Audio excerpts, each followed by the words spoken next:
notre monde va mal, très mal. C'est comme un bateau qui a perdu son gouvernail en pleine tempête. Vous voyez le danger? Personne ne peut diriger ce navire, sauf notre Seigneur Jésus-Christ. C'est comme ça que notre monde se trouve actuellement. Tout va très mal et de pire en pire. Cependant, la parole de Dieu nous dit dans le livre d'Éphésiens de racheter le temps. Est-ce que, pensez-vous, c'est quelque chose que nous pouvons faire? Éphésiens chapitre 5 et le verset 16, il nous est dit racheter le temps. Pourquoi? Car les jours sont... Est-ce que nous constatons que les jours sont mauvais? Dans le livre Parabole de notre Seigneur Jésus-Christ, il nous a dit ceci. Nous sommes exhortés à racheter le temps, mais jamais nous ne pouvons retrouver plutôt celui que nous avons perdu. Le temps que nous avons perdu est passé pour toujours. Nous ne pouvons retrouver ce temps. Il est dit pas même un seul instant. Il ne nous est pas possible de racheter il nous est possible plutôt de racheter le temps qu'en tirant le meilleur parti de celui qui nous reste. Le temps qui nous reste, frères et sœurs, est très court. Et c'est dans ce temps-là qu'il nous est possible de racheter le temps, pas ce qui est passé. Et cela, c'est en collaborant avec Dieu au grand plan de la rédemption. C'est seulement ainsi que nous pouvons racheter le temps. Nous avons quelquefois dans le passé perdu beaucoup de temps, même en négligeant notre propre salut. Nous avions passé beaucoup de temps dans les affaires du monde. Nous avons passé beaucoup de temps à vouloir avoir des choses sur cette terre et cependant nous avons un peu négligé notre salut. Maintenant, il nous est dit de racheter le temps parce que les jours sont mauvais. Paul, dans le livre de Romains, il nous dit ceci, au chapitre 13, les versets 11 à 12. Cela importe d'autant plus que vous savez en quel temps nous sommes. Quel temps nous sommes? Nous sommes dans les derniers temps, mais les derniers temps sont comment? Les derniers temps sont difficiles et très difficiles. Déjà, le temps n'est même pas vraiment difficile que nous le trouvons déjà difficile. Et les temps sont mauvais. Il est dit, la suite du verset dit, c'est l'heure de vous réveiller en fin de sommeil, car le salut est plus près de nous que lorsque nous avions cru. Nous avions cru il y a peut-être 10 ans, 20 ans, 30 ans, 5 ans, une année, mais aujourd'hui, il nous est dit, le salut est plus près de nous que lorsque nous avions connu le Seigneur Jésus. La nuit, au verset 12, est avancée. Le jour approche. Dépouillons-nous donc des œuvres des ténèbres et revêtons-nous des armes de la lumière. Où prendrons-nous ces armes de la lumière pour nous revêtir? Les armes des ténèbres, nous les avons déjà. Il nous est demandé de nous dépouiller des armes des ténèbres. Mais où prendrons-nous les armes de la lumière? Oui, il y a un verset qui me vient, c'est dans, je pense que c'est dans Éphésiens 6, oui, Éphésiens 6. Revêtez-vous de toutes les armes de Dieu afin de pouvoir tenir ferme contre les ruses du diable. Car nous n'avons pas à lutter contre la chair et le sang, mais contre les dominations, contre les autorités, contre les princes de ce monde des ténèbres, contre les esprits méchants dans les lieux célestes. C'est pourquoi prenez toutes les armes de Dieu afin de pouvoir résister dans les mauvais jours et tenir ferme après avoir tout surmonté. Tenez donc ferme, ayez à vos reins la vérité pour ceinture, revêtez-vous de la cuirasse de la justice, mettez pour chaussures à vos pieds le zèle que donne l'évangile de paix. Prenez par-dessus tout cela le bouclier de la foi avec lesquels vous pourrez éteindre tous les traits enflammés du malin. Prenez aussi le casque du salut et l'épée de l'esprit, qui est la parole de Dieu. Faites en tout temps, par l'esprit, toutes sortes de prières et de supplications. Veillez à cela avec une entière persévérance et priez pour tous les saints. Voilà la manière dont nous devons vivre à la journée d'aujourd'hui, dans le temps auquel nous nous trouvons aujourd'hui. Donc, Paul nous dit de son côté que nous savons maintenant en quel temps nous sommes. Nous vivons les derniers temps. Et le temps, ce dernier temps-là est un temps difficile. Et la Bible en parle. Dans le livre Témoignage pour l'Église, volume 3, à la page 366, il est dit: nous sommes au seuil de temps de détresse et des difficultés à peine soupçonnées sont devant nous. Comment sont les difficultés qui sont devant nous? Nous ne les voyons même pas venir. C'est peut-être imperceptible pour le moment. Mais il est dit des difficultés à peine soupçonnées sont devant nous. Un pouvoir diabolique pousse les hommes à faire la guerre au ciel. Un pouvoir diabolique pousse les hommes à faire la guerre au ciel. Voyons-nous cela déjà? Est-ce que nous voyons cela se réaliser déjà? Oui, déjà. Les 10 commandements sont changés. On veut changer la Bible. On veut nous donner, nous instruire comment nous devons manger. Beaucoup de choses comme ça.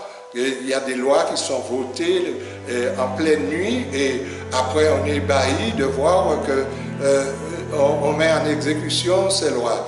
Et ce sont des lois qui va nous emprisonner en quelque sorte dans cet état, dans ce monde. Un pouvoir diabolique pousse les hommes à faire la guerre au ciel. Ils se joignent à Satan pour tenter d'anéantir quoi? La loi de Dieu. Les hommes se joignent à Satan pour tenter d'anéantir la loi de Dieu. Ils ressemblent de plus en plus aux contemporains de Noé, emportés par le déluge, et aux habitants de Sodome, consumés par le feu du ciel. Les puissances infernales sont à l'œuvre pour détourner les esprits de la réalité éternelle. L'ennemi a organisé les choses de manière à favoriser ses propres desseins. L'ennemi fait en sorte que ce sont ses propres desseins qui puissent être en évidence. Plaisir, sport, mode, voile, voilà ce qui occupe les hommes et les femmes. Lorsqu'il y a par exemple au mois de juillet la course des yoles, vous avez déjà vu le monde qu'il y a autour? Vous avez déjà vu le monde? Si seulement il y avait le car qui marchait pour Dieu. Lorsqu'il y a des fêtes patronales, des fêtes par-ci, des orchestres qui viennent d'ailleurs pour pouvoir s'exécuter ici, vous avez vu, quel que soit le prix, on paie sa place et puis on est là, on ne veut pas manquer cela pour rien au monde. Eh bien, le diable s'est organisé pour qu'on puisse nous détourner et aller vers le plaisir. Alors, il est dit, le plaisir et les mauvaises lectures forcent le jugement. Dans le chemin qui conduit à la perdition se trouve une longue possession, le monde rempli de violence, livré à la débauche et de l'ivrognerie, et est en train de convertir qui? L'Église. Le monde qui est rempli de débauche, de l'ivrognerie, est en train de convertir l'Église, et il est dit en dernier lieu, la loi de Dieu, cette règle de justice est considéré comme aboli. Aujourd'hui, à tout point de vue, ils veulent abolir la loi de Dieu, refaire les 10 commandements, s'occuper plus de la nature, s'occuper des choses de ce monde, mais ne jamais ne s'orienter vers Dieu. Le temps que nous vivons, frères et sœurs, est un temps où nous devons, comme l'apôtre Paul le dit, c'est un temps où nous devons nous réveiller. C'est l'heure de vous réveiller en fin de sommeil. Dans le livre de Daniel, au chapitre 12 et le verset 1er, nous allons essayer d'analyser ce verset. En ce temps-là, se lèvera Michael, le grand chef, le défenseur des enfants de ton peuple. À quel temps? Le temps de la fin. Et il est dit, et ce sera quoi? Une époque de détresse telle qu'il n'y en a point eu depuis que les nations existent jusqu'à cette époque. En ce temps-là, ceux de ton peuple qui seront trouvés inscrits dans le livre de vie, dans le livre seront sauvés. Qu'est-ce que ce verset nous dit? Nous connaissons les péripéties que le monde a passées depuis que notre monde est monde. Nous avons entendu parler, nous avons lu depuis la création, nous avons lu que le déluge a recouvert la terre et il n'y avait pas de vie sur la terre que Noé et sa famille à l'époque, parce que Noé avait écouté la voix de Dieu, il avait construit cette arche pour pouvoir sauver sa famille. Ça a été un désastre. Personne n'a échappé à partir de sauf ceux qui étaient dans l'arche avec Noé. Nous avons entendu parler de Sodome et Gomorrhe, n'est-ce pas? Nous l'avons lu. Et qu'est-ce qui s'est passé pour eux? Le feu est descendu, du feu et du soufre sont descendus du ciel pour pouvoir anéantir ces deux villes. Il n'y a que Lot et ses enfants, ses deux enfants, qui sont sauvés. Et encore, c'est parce que le Seigneur les a tirés pour qu'ils puissent sauver leur vie. Nous avons entendu parler des plaies qui ont touché l'Égypte. Et c'était terrible. Et à chaque fois, Pharaon revenait vers Moïse alors qu'il avait dit qu'il est Dieu pour que je puisse obéir à sa voix. Et à chaque fois, il y avait de nouveau des plaies dont il ne s'attendait pas. Et à chaque fois, il revenait vers Moïse pour dire, prier pour Moïse, permet que l'Éternel retire ses plaies. Les plaies étaient terribles, des mouches, des grenouilles, les fleuves devenaient du sang, etc. Nous connaissons cette histoire. Nous avons entendu parler de grande sécheresse, nous avons entendu parler de famine aussi. Et ce sont des choses terribles, frères et sœurs, qui se sont passées sur la terre.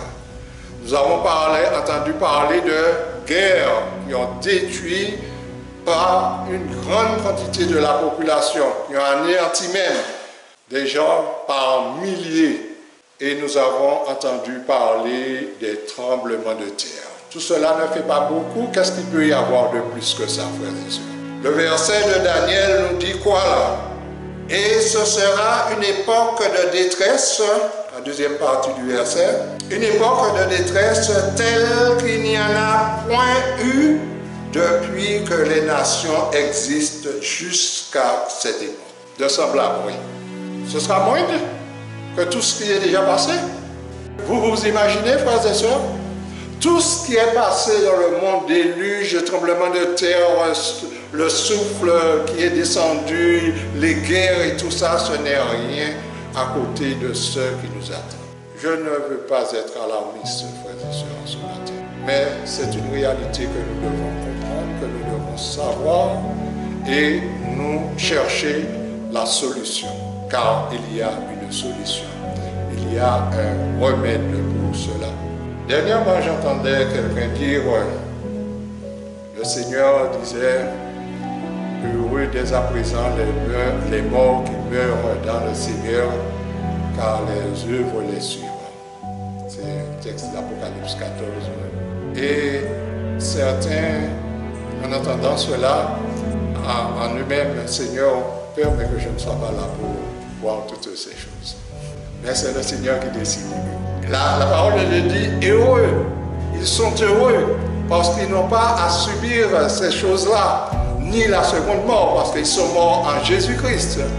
Mais même si nous n'avons pas, avec la grâce de Dieu, à subir la seconde mort, mais dans le temps présent où nous vivons, nous aurons à passer par ce temps de trouble de Jacob. Et c'est le temps de trouble le plus terrible que la terre ait à passer. Maintenant, il faut savoir qu'à chaque fois que l'homme s'est écarté de Dieu, à chaque fois que l'homme a mis le Seigneur de côté, eh bien, il faut s'attendre qu'il y a un châtiment qui arrive après. Et maintenant, je crois que notre monde a carrément banni Dieu de la société. Carrément, on n'enseigne plus la parole de Dieu. Et il est dit en quelque part qu'aujourd'hui, la vérité trébuche sur la place publique. On ne veut plus entendre parler de Dieu. Parlez-moi du plaisir, parlez-moi de toute autre chose, mais ne parlez pas de Dieu. Au plus haut fait, même ceux qui se disaient aptes de parler de Dieu, qui se disaient représentants de Dieu sur terre, ils sont les premiers à bannir Dieu de leur vocabulaire. Dans le livre de Deutéronome, au chapitre 30, à partir du verset 15, le Seigneur dit, « Voici, je mets aujourd'hui devant toi la vie et le bien, la mort et le mal. Car je te prescris aujourd'hui d'aimer l'Éternel ton Dieu, de marcher dans ses voies et d'observer ses commandements, ses lois, ses ordonnances, afin que tu vives et que tu multiplies et que l'Éternel, ton Dieu, te bénisse dans le pays dont tu vas entrer en possession.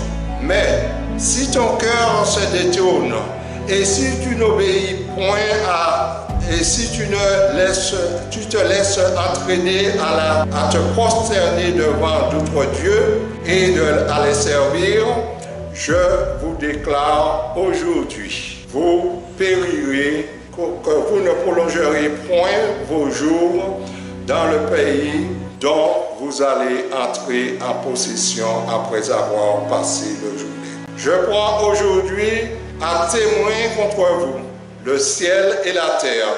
J'ai mis devant toi la vie et la mort, la bénédiction et la malédiction.